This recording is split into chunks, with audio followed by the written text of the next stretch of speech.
biasa katanya. Kita tanya ya adik-adik di rumah, apa kabar semuanya? Wah, luar biasa juga, puji Tuhan. Kita akan beribadah bersama-sama, kita mau memuji Tuhan, mendengar cerita firman Tuhan. Semuanya sudah siap? Are you ready? Yeah, thank you for coming today. Terima kasih adik-adik sudah mempersiapkan diri, sudah mandi yang bersih. Kita mau memuji Tuhan bersama-sama. Hello, hello, hola, hola. Pakai gerakan ya. Hello, hello, hola, hola. Shalom, shalom, apa kabar?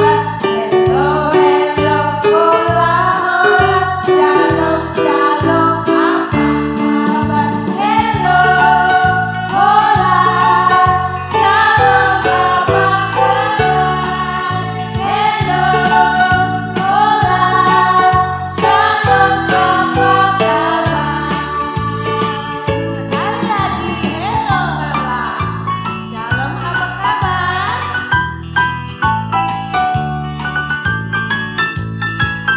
Hello, hello, hola, hola, shalom, shalom, apa kabar? Hello, hello, hola, hola, shalom, shalom, apa kabar? Hello, hola, shalom, apa kabar? Hello, hola, shalom, apa kabar? Ya, pasti semua luar biasa kabarnya. Kita mau berdoa memulai ibadah kita pagi ini. Adik-adik dipersilakan duduk kembali, lipat tangan, tundukkan kepala, kita berdoa. Terpujilah Allah Bapa kami di surga. Terima kasih buat hari yang baru, buat kebaikan Tuhan yang Tuhan boleh berikan untuk adik-adik semua dapat berkumpul untuk beribadah, memuji dan memuliakan nama Tuhan serta mendengar firman Tuhan. Kiranya Tuhan hadir di tengah-tengah ibadah hari ini dan memberkati kami semua. Biarlah nama Tuhan dipuji dan dipermuliakan lewat puji-pujian kami dan juga firman Tuhan yang kami dengar. Terima kasih Tuhan, berkati ibadah kami dari awal pertengahan hingga berakhir. Nama Tuhan dipuji dan dimuliakan. Di dalam nama Tuhan Yesus kami berdoa. Amin. Adik-adik terkasih, Kak Doli mengajak semuanya untuk bangkit berdiri. Kita akan mengangkat pujian sukacita, Get Up, Get Up.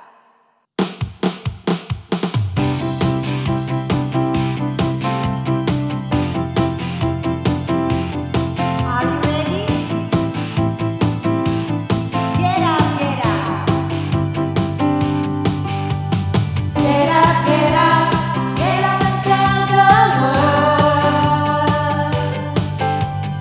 Get up, get up. Some people haven't heard that Jesus paid the price so we could have eternal life. Get up, get up. Get up and tell the world. Sekali lagi, get up. Get up and tell the world. Get up, get up. Some people haven't heard that Jesus paid the price so we could have eternal life. Get up, get up. Get up and tell the world. Get up and tell the world. Get up, get up. Get up and tell the world. Get up and tell the world. Get up, get up. Get up and tell the world. Ya, kita semua harus selalu menceritakan tentang Yesus kepada semua orang. Karena Yesus mengasihi kita. Yesus mati di atas kayu salib buat kita semua. Lagu berikut nih, lagu yang pakai gerakan badan dibentuk kayak huruf Kak Tina. Ya Kak Doli. Kak Tina masih ingat?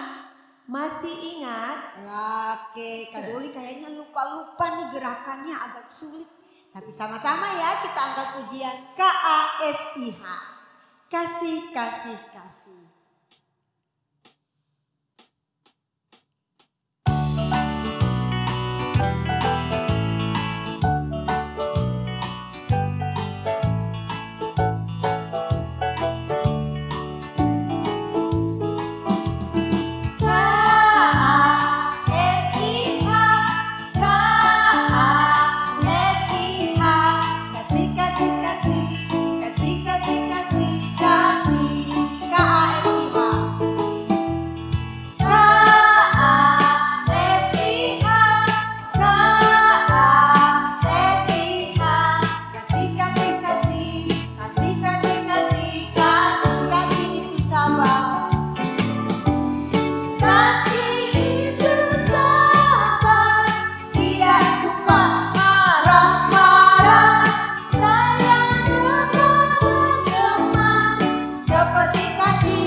Silakan duduk kembali adik-adik, kita akan menaikkan segala doa-doa kita kepada Tuhan.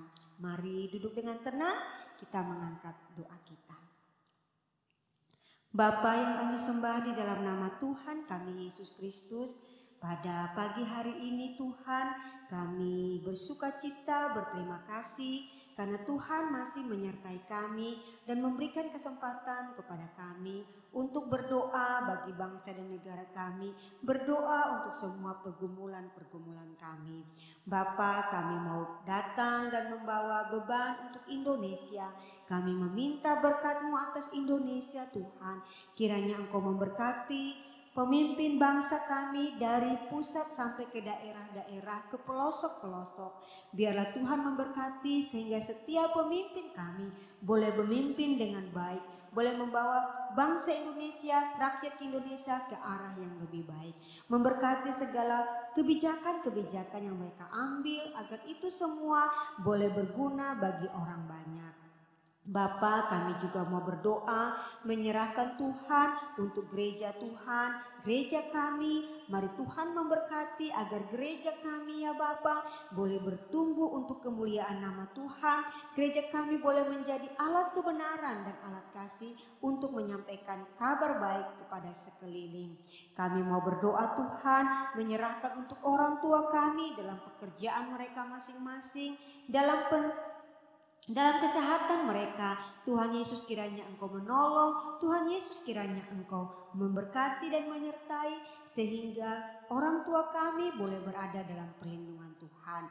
Kami juga berdoa Tuhan Yesus kiranya Engkau memberkati setiap guru-guru kami, teman-teman kami di sekolah, bahkan memberkati kami juga Tuhan sehingga seluruh aktivitas belajar kami di sekolah kami masing-masing kami boleh memberikan yang terbaik, kami boleh belajar dengan sebaik mungkin sebagai tanda sukacita dan syukur kami atas kebaikan Tuhan. Bapa, di dalam nama Tuhan kami Yesus Kristus, kami mau berdoa jika ada di antara kami yang mengalami kelemahan tubuh, kami yang sakit atau orang-orang yang kami kasihi sakit, kami memohon Tuhan kiranya Engkau memberkati semua obat penawar, makanan minuman yang dikonsumsi agar itu semua boleh mendatangkan kesembuhan bagi mereka. Terima kasih Tuhan Yesus, terima kasih. Tolong kami ya Tuhan dan ajar kami selalu untuk menjadi saksi Kristus dimanapun kami berada. Mengampuni semua dosa dan kesalahan kami, hanya di dalam nama-Mu Tuhan kami berdoa. Amin. Mari adik-adik duduk yang tenang, siapkan hati. Kita mau dengar cerita firman Tuhan. Sebelum dengar cerita, kita nyanyi satu lagu, Roh Kudus yang manis.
pujian ini dengan sungguh-sungguh buka hati, minta Roh Kudus untuk menolong kita dalam mendengar firman Tuhan.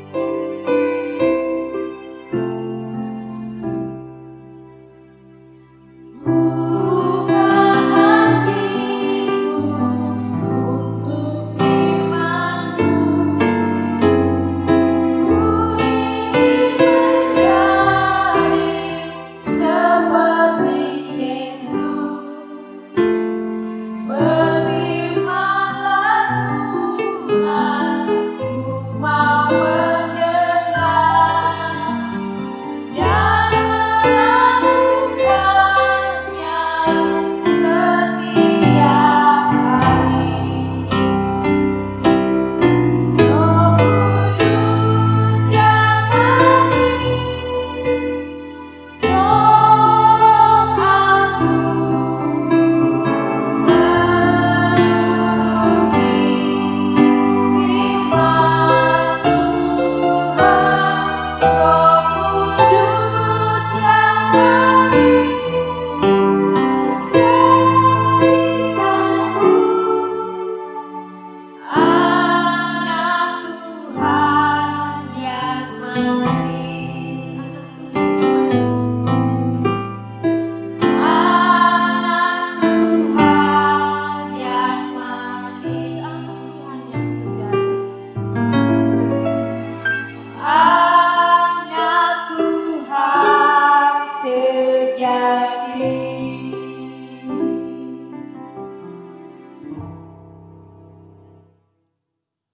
Hai adik-adik, sudah siap untuk mendengarkan cerita firman Tuhan? Ya, kalau sudah siap, Kakak Ella ajak semuanya ambil Alkitab, duduk dengan tenang, kita akan mendengarkan firman Tuhan saat ini. Sebelum kita mendengarkan, mari kita berdoa. Tuhan Yesus yang baik, terima kasih karena Tuhan telah memimpin kami mengikuti sekolah minggu secara online. Saat ini kami sudah memuji Tuhan bersama-sama dan saatnya kami akan mendengarkan firman Tuhan. Tuhan berkati semua adik-adik yang akan mendengarkan firman Tuhan, biar semuanya bisa dengar dengan baik, duduk dengan tenang, dan mereka boleh mendengar, memahami firman Tuhan dengan baik, bahkan melakukan firman Tuhan ini. Tuhan berkati juga hamba-Mu yang akan menceritakan firman Tuhan kepada adik-adik. Kiranya Tuhan boleh memberkati hamba-Mu dengan hikmat daripada Tuhan sendiri. Tuhan memberikan ketenangan untuk dapat menyampaikan firman Tuhan, cerita sekolah minggu ini kepada adik-adik semua dengan baik. Terima kasih Tuhan Yesus. Amin. Ya, adik-adik, minggu lalu pasti adik-adik masih ingat kan cerita yang sudah kakak-kakak guru sekolah minggu ceritakan minggu lalu. Ada yang masih ingat?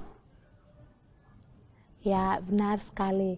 Cerita minggu lalu tentang mujizat yang dilakukan oleh Tuhan Yesus, yaitu air berubah jadi anggur.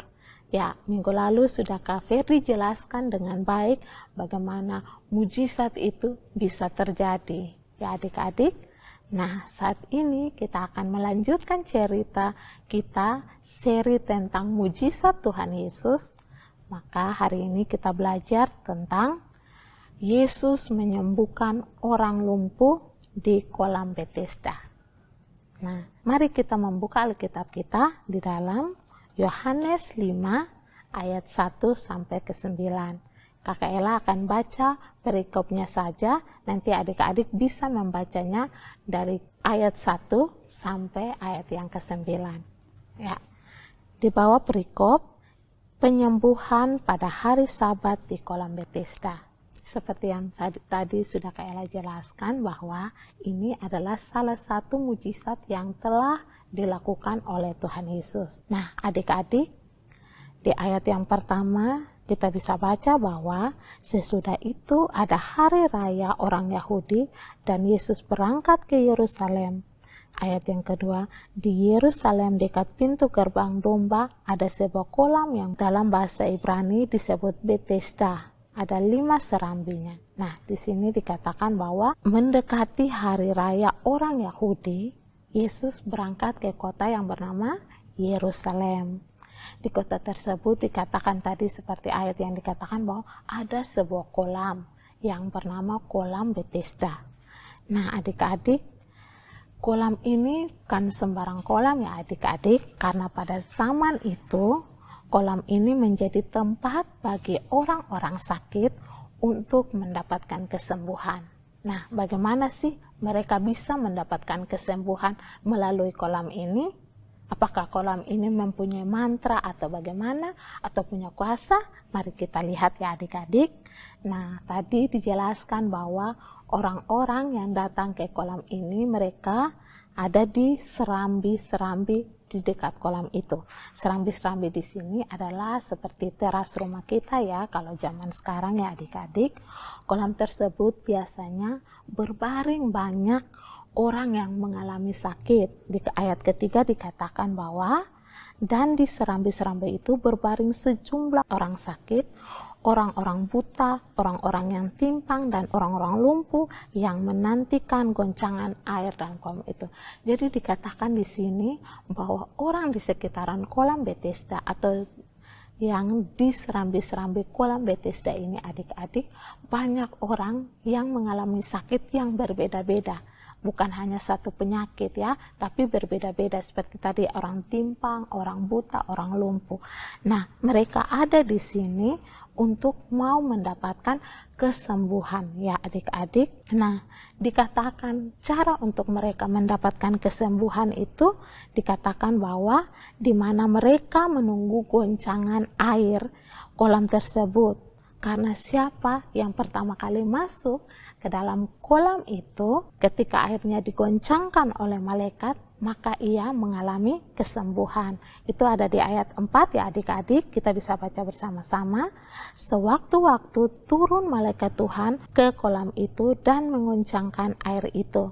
Barang siapa yang terdahulu masuk ke dalamnya sesudah goncangan air itu menjadi sembuh, apapun juga penyakitnya.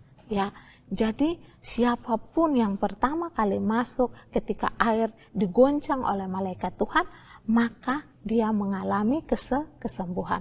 Jadi kolam ini tidak mempunyai kuasa tanpa malaikat Tuhan yang mengoncangkan air itu ya adik-adik. Tapi itu zaman dahulu ya, kalau zaman sekarang kita tidak tahu ya apakah masih ada seperti itu atau tidak.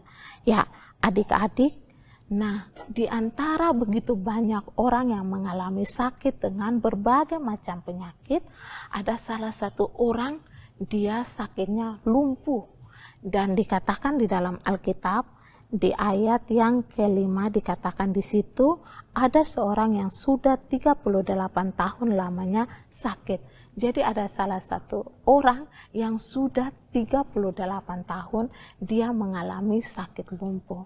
Wah, lama sekali kan adik-adik. Kalau kakek Ella seperti itu ya, kakek Ella tidak membayangkan, soalnya lama sekali. Pasti kakek Ella ada nangisnya, ada sedihnya, ada marahnya.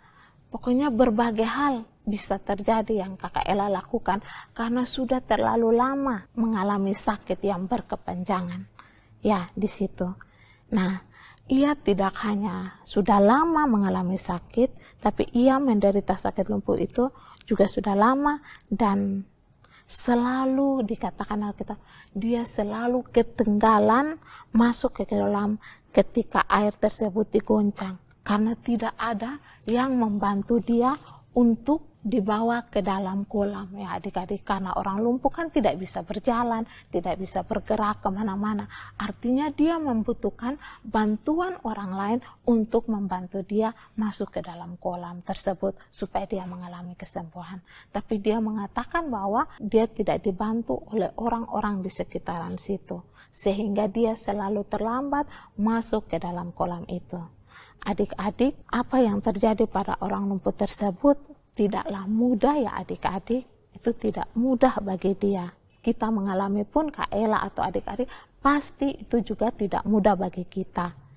Nah, tapi di sini yang kita bisa lihat bahwa orang ini tidak membuat dia putus asa, tidak membuat dia untuk tidak bersabar, tapi dia menjadi orang yang sabar untuk terus berada di tempat itu. Kakak Ella tidak tahu ya berapa lama dia ada di kolam Bethesda itu. Tetapi dikatakan bahwa dia orang yang sabar, dia orang yang tidak putus asa untuk tidak meninggalkan kolam Bethesda itu. Hingga pada suatu saat dia tahu dan dia melihat bahwa Yesus ada di situ. Pada saat Yesus ada di situ, Yesus juga tahu bahwa orang ini ternyata dalam keadaan yang sakitnya itu sudah lama adik-adik. Maka di situ Yesus membuat mujizat kepadanya. Dan hanya melalui perkataan Tuhan Yesus, mujizat itu terjadi. Ya, kita bisa lihat di dalam ayat yang ke-8 dan ke-9, kata Yesus kepadanya, bangunlah, angkatlah tilammu dan berjalanlah.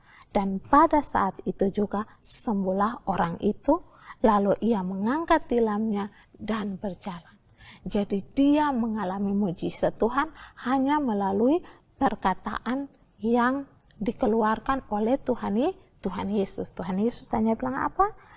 Bangunlah, angkatlah tilammu dan berjalannya. Luar biasa bukan? Apa yang dilakukan Tuhan Yesus berbeda dengan zaman sekarang. Dokter-dokter zaman sekarang kan mereka harus memeriksa adik-adik, memberikan obat, adik-adik harus makan dengan baik, baru kalau kita mengalami sakit, kita mengalami kesembuhan karena menerima perawatan, minum-minum obat dan makanan yang sehat. Tetapi berbeda dengan apa yang dilakukan Tuhan Yesus, hanya melalui perkataan orang ini mengalami kesembuhan luar biasa. Ya adik-adik, dari cerita firman Tuhan hari ini kita bisa belajar yang pertama adalah kepedulian. Belajar tentang peduli dengan sesama. Ya, sebelum Yesus membuat mujizat, Yesus ada bertanya kepada orang lumpuh ini. Di ayat yang ke-6 kita bisa baca ya adik-adik, di bagian terakhir dikatakan, ayat 6 bagian terakhir dikatakan, Yesus berkata, maukah engkau sembuh? Ya adik-adik, pertanyaan ini yang Yesus ajukan kepada orang lumpuh ini membuktikan bahwa Yesus peduli kepada dia. Tadi kita sudah lihat, kita sudah dengar bahwa dia mengatakan banyak orang yang tidak peduli terhadap dia sehingga dia selalu terlambat masuk ke dalam kolam itu.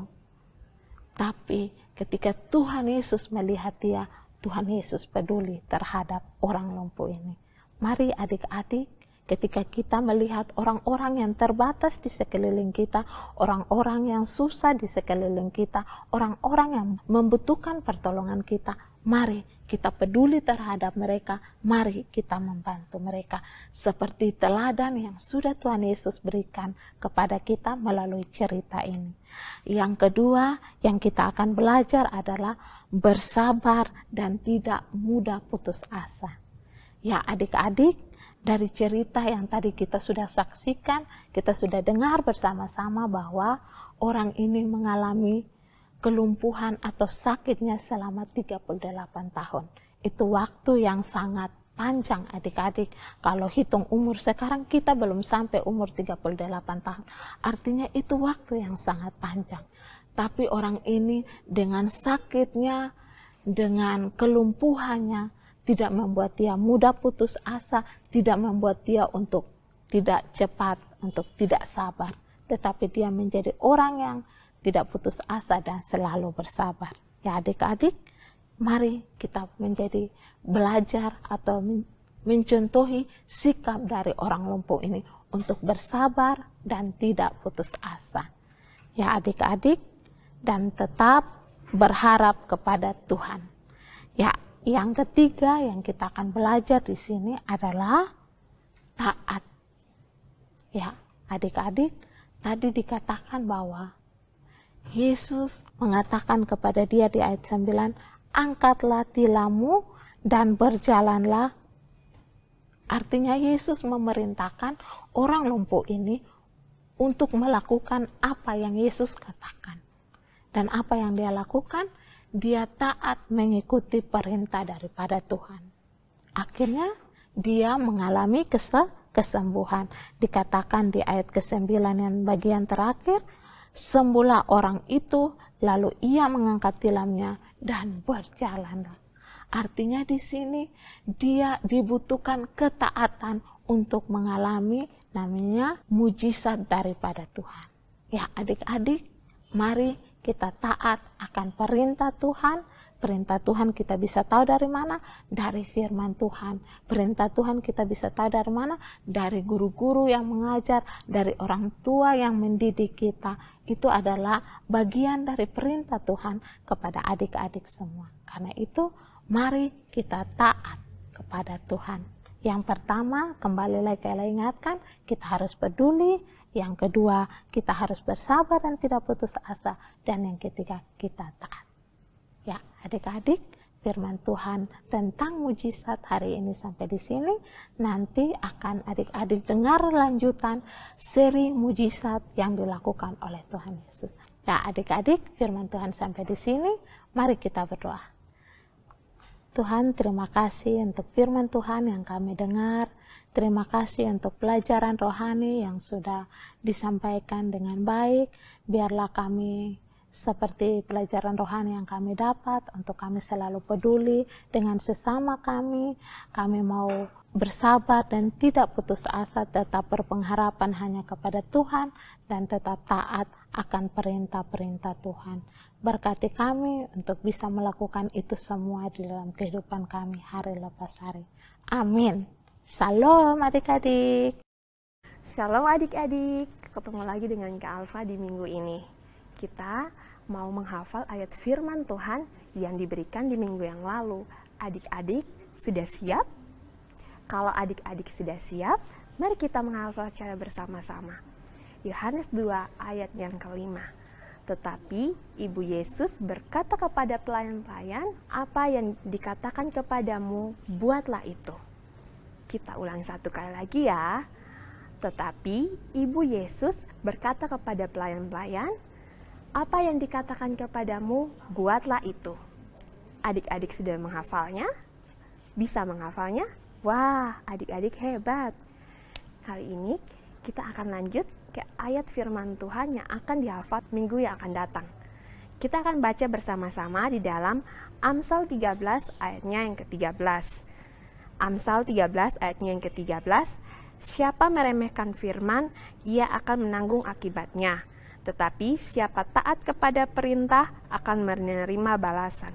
Kita ulang satu kali lagi ya. Siapa meremehkan firman, ia akan menanggung akibatnya. Tetapi siapa taat kepada perintah akan menerima balasan. Oke adik-adik, sampai ketemu di minggu yang depan ya. Ya adik-adik, kita sudah berada di penghujung ibadah kita. Kita akan berjumpa lagi minggu depan. Sebelum kita berpisah, kita mau nyanyi satu pujian. Terima kasih 1000.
Semua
adik-adik duduk yang tenang, kita mau berdoa.